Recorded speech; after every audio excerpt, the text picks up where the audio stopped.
Look, that was awesome, and I'm glad we're still playing. I thought we showed a lot of toughness, a lot of grit, a lot of resilience, especially these two. I thought these two were wonderful. They had to bring a mid-game double team to Susha. We finally got him out of that with Peyton at the foursome, but I thought she was phenomenal. Guarded well too, and then I thought Roe was absolutely phenomenal too. And there was a couple times Roe would do something, and I was amazed. And it's funny coaching her for 35 games, and she comes up with a block down the defensive end. I think they ended up scoring on, but blocks the center. So I'm just really proud of them. I think there's so many different hills of adversity we've had to deal with this year, and especially throughout this game. Obviously, I think Marquette's a really good team, and we were able to just overcome it. But I'm extremely proud of these two, just showing the resilience that they showed.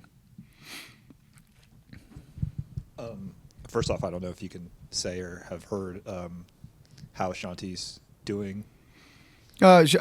She's got a smile on her face. I don't know enough though right now. I'll probably know by tonight, but as of right now, we just got her. We just got her in the locker room, so We'll start there. Related to that, you obviously probably don't want her to get into foul trouble or injured. Mm-hmm. But you mentioned the kind of the mismatch that Peyton at the four created.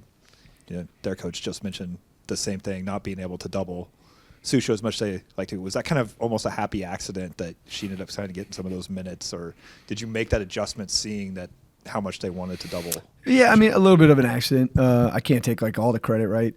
Ashanti forced my hand a little bit, but I felt like I got a lot of confidence in Angela Williams and what she's going to become. I just thought this was a really tough game to just throw her into, and so. I didn't know how that would work, right? So we went with it, and I got nervous because I thought they were going right at P in the post.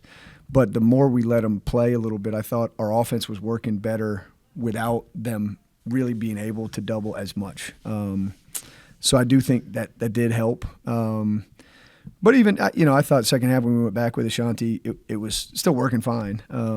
We were playing through Susha and through Roe, really, right? And so that I thought benefited us. But having Peyton out there, it was new for her having to play that much post defense. But I do think it helped us offensively, even though she didn't have 25 or something like that. I just thought the threat of her being out there helped open up Susha too. And this is for all three of you, but Sean, you said after the NCAA tournament selection, you talked about where people are going to find their motivation, and maybe it was going to be some of these players who could play their last game at any time, and then tonight it's Susha, it's Roe, it's Jamia, all making big plays down the stretch. Tell us a little bit about watching them, and for you two, what it's like to make those plays knowing you're playing in that type of game. You guys want to go first? Sure. Susha's ready. I don't know. We talked about motivation as a team, and I think each of us have different motivation why we want to play this game as hard as we can. But for me, it's I feel from now on, every game can be the last game, and I really, really don't want this season to end.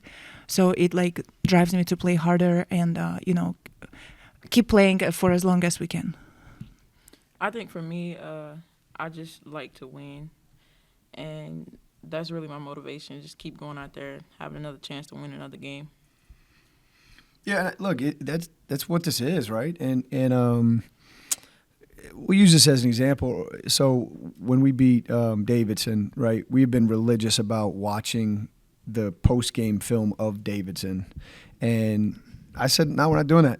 It's one-game seasons. This is a one-game season because it is literally win or go home. And so I want their minds fresh. I want them ready to go. And to your point, everybody can have a different level of motivation. Not level, reason, right, to be doing what we're doing.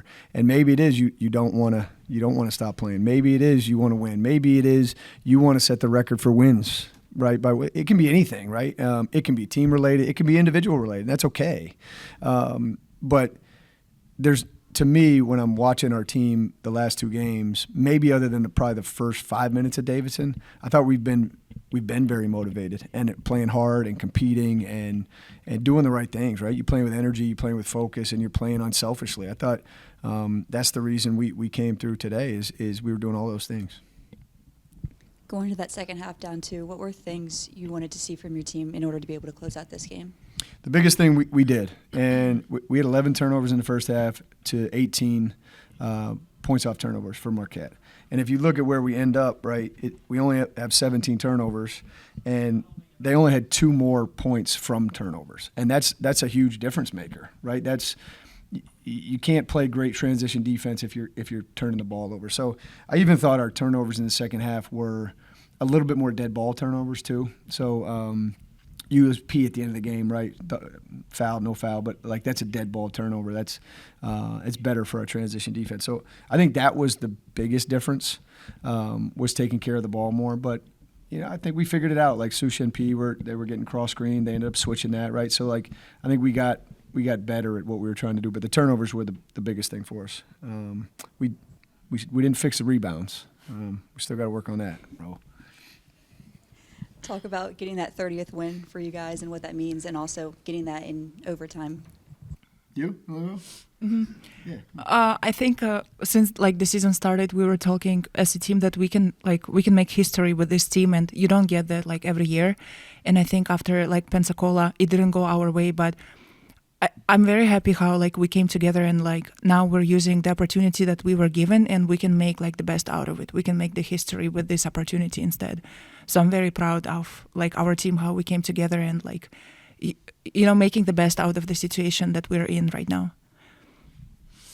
Yeah, I agree. I think she said it all.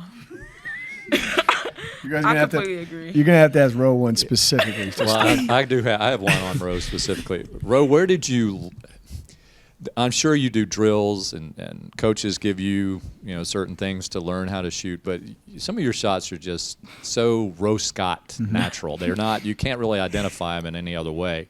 I think there was one time it's like you reached in your back pocket to make the shot, against a 6'3", post player.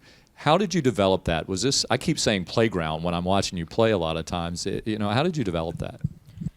I mean, it just comes from playing in the backyard in the dust with my brothers. I have like 3 brothers, and they was hard on me. I also played football, so it showed me how to use my body a little bit.